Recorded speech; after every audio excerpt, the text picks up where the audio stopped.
વિદેશને પણ ઝાંખું પાડે તેવું આ કોટડા સાંગાણીનું પડવલા ગામ છે. છેલ્લા 5 વર્ષથી ગામના તમામ જ્ઞાતિના પ્રસંગોએ આ જગ્યા ઉપર થાય છે.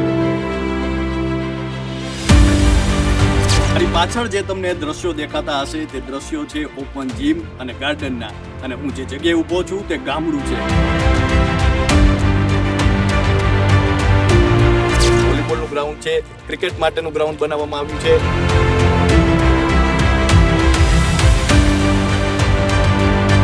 એલબીડી સાયન્સ લેબ પણ અમારી શાળામાં ઉપલબ્ધ છે.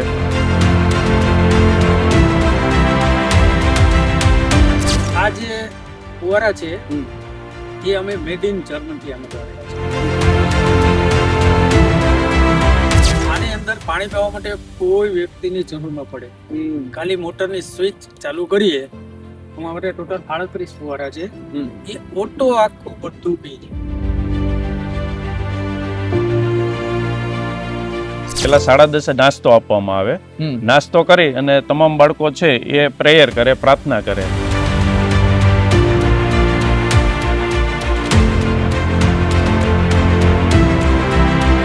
આ છે અમારા ગામની એક સમાજવાડી. સમાજવાડી એટલે આની અંદર નાના મોટા બધા પ્રસંગો થાય. કોઈ પણ જાતનો કચરો જોવા નહીં મળે, એટલી બધી જે સ્વચ્છતા પણ રાખવામાં આવી છે, ને સાથે સુવિધા તો તમે કદાચ વિચારતા થઈ જશો એ પ્રકારની સુવિધાઓ છે. જી હા, શહેરથી પણ ચડિયાતી સુવિધા અને ગામડાની નિતાંત શાંતિનો સમન્વય થતો આ સ્વર્ગસમા ગામડાને જોઈને તમે પણ આશ્ચર્યચકિત થઈ જશો. આજના સમયમાં ગામડું મૂકીને શહેર તરફ દોટ મેકતા અનેક લોકો તમે જોયા હશે, પરંતુ આજે એવા ગામના દર્શન કરાવવા જઈ રહ્યો છું કે જ્યાં શહેર મૂકીને લોકો ગામડા તરફ આવે છે. વિદેશને પણ ઝાંખું પાડે તેવું આ કોટડા સાંગાણીનું પડવલા ગામ છે. તો આવો આ ગામની મુલાકાત લઈએ વાત ગુજરાતી પર. મારી પાછળ જે તમને દ્રશ્યો દેખાતા હશે તે દ્રશ્યો છે ઓપન જીમ અને ગાર્ડનના, અને હું જે જગ્યાએ ઊભો છું તે ગામડું છે. કદાચ આજકાલ લોકો છે ગામડું મૂકીને શહેરમાં જતા હોય છે, પરંતુ આ પ્રકારની સુવિધાઓ હોય તો ગામડામાં પણ છે લોકો શહેર તરફથી ગામડા તરફ સુધી પહોંચી શકે.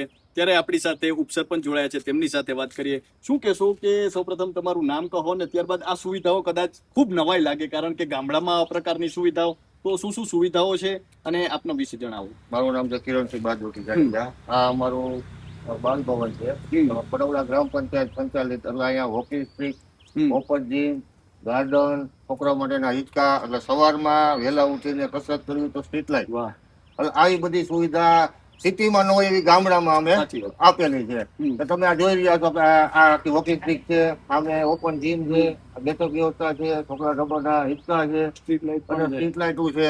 આવી બધી સુવિધા સિટીમાં નથી, પણ ગામડામાં અમે ઉપસ્થિત. કેટલા વર્ષો થયા હશે આ ગાર્ડન? 5-6 વર્ષ થઈ એવું થઈ ગયું.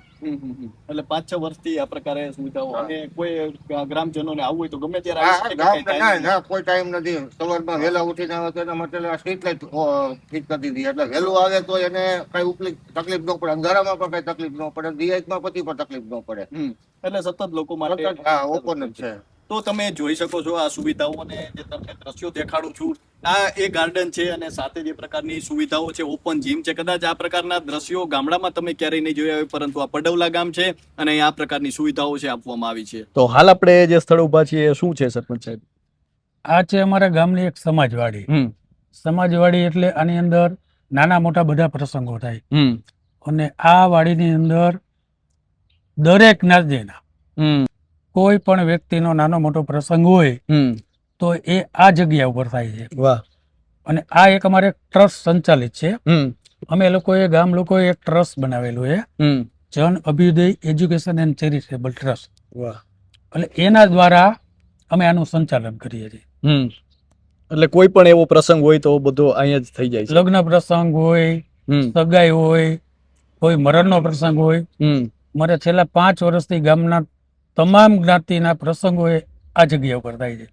પડવલા ગામમાં છીએ ને અહીંની સુવિધાઓ જોઈ રહ્યા છે. કદાચ અહીંની સુવિધા તમે જોશો તો તમે પણ કહેશો કે આ પ્રકારની સુવિધાઓ, કારણ કે અહીં અનેક પ્રકારની એવી સુવિધાઓ આપવામાં આવી છે કે જેના પાસે શહેરની સુવિધાઓ પણ ઝાંખી પડે ત્યારે હાલ જે આપણે સ્થળે ઊભા છીએ તે રમતગમતનું મેદાન છે, ગ્રાઉન્ડ છે, અને અહીં છે અલગ અલગ પ્રકારે વોલીબોલનું ગ્રાઉન્ડ છે, ક્રિકેટ માટેનું ગ્રાઉન્ડ બનાવવામાં આવ્યું છે, અને આ પ્રકારે અનેક પ્રકારની સુવિધાઓ પણ રાખવામાં આવી છે.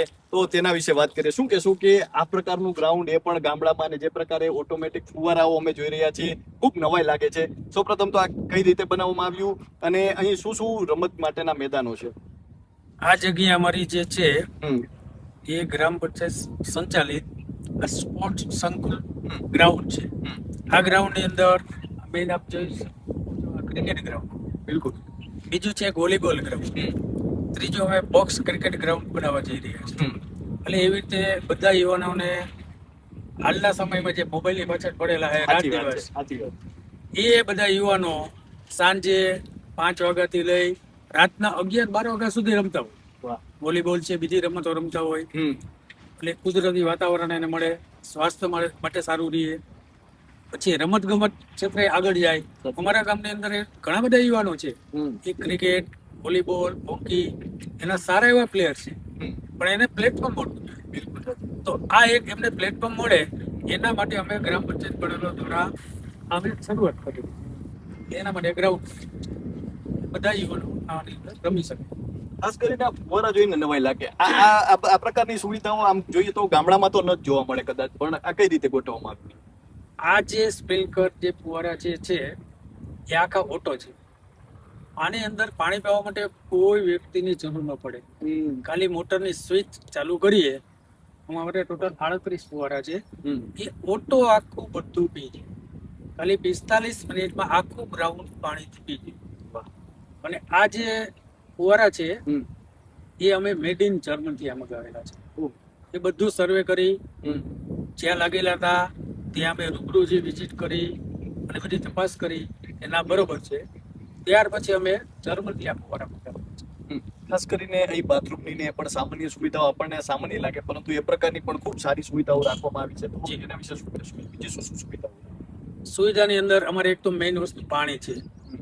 એ વૃક્ષોને પાવાનું, આ લોન વાવ્યું એને પાવાનું, પ્લસ અહીંયા રમવા આવતા બધા યુવાનો એ લોકોને પીવાનું પાણી.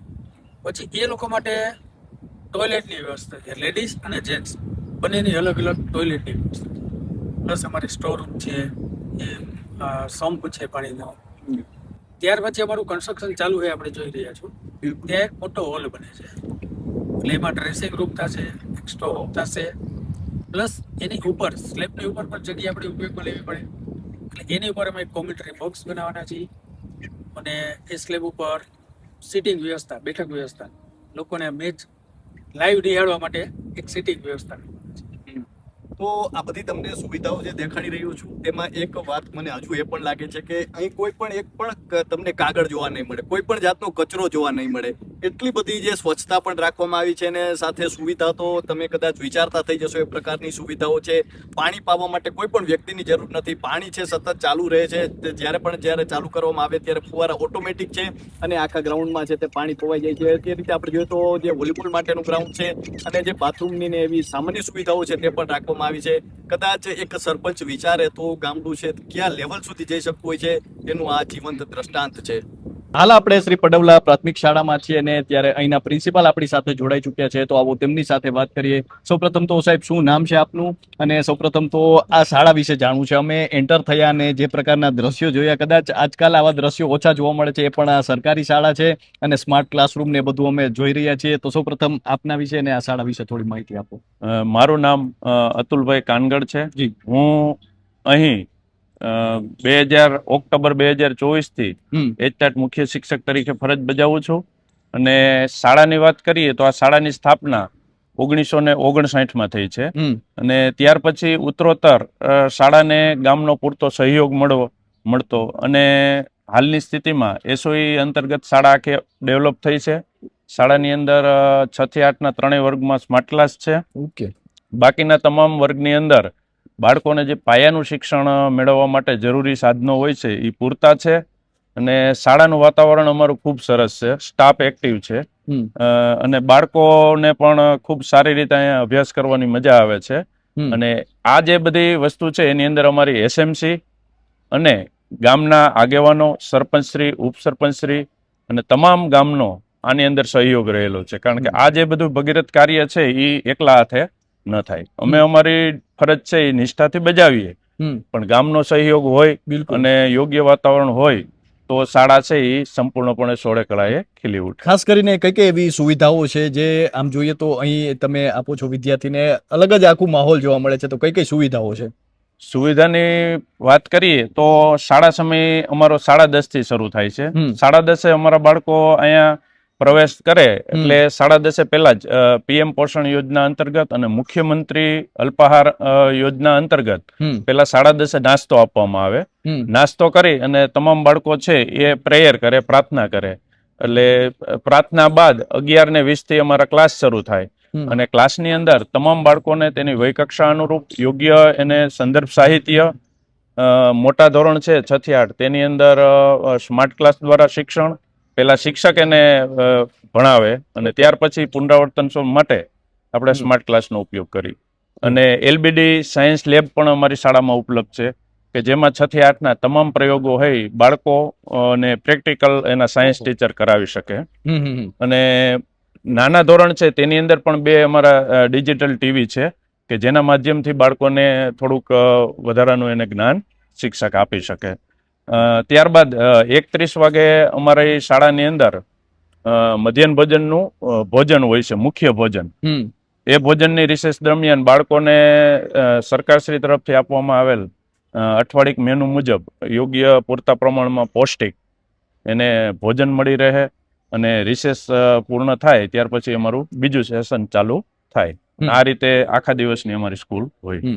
તો આવો આપણે પડવલા પ્રાથમિક શાળાની મુલાકાત લઈએ અને તમને દ્રશ્યો દેખાડું કે જે તમને પણ જોઈને નવાઈ લાગશે, કારણ કે આપણે આજકાલ જોઈએ તો જે બાળકો છે મોટા ભાગે પ્રાઇવેટ સ્કૂલમાં જતા હોય છે, પરંતુ સરકારી શાળામાં આ પ્રકારની જો સુવિધાઓ આપવામાં આવે તો ક્યાંક ને ક્યાંક બાળકો છે તે પણ સારું શિક્ષણ લઈ શકતા હોય છે. તો આવો તમને આ શાળાની મુલાકાત કરાવું.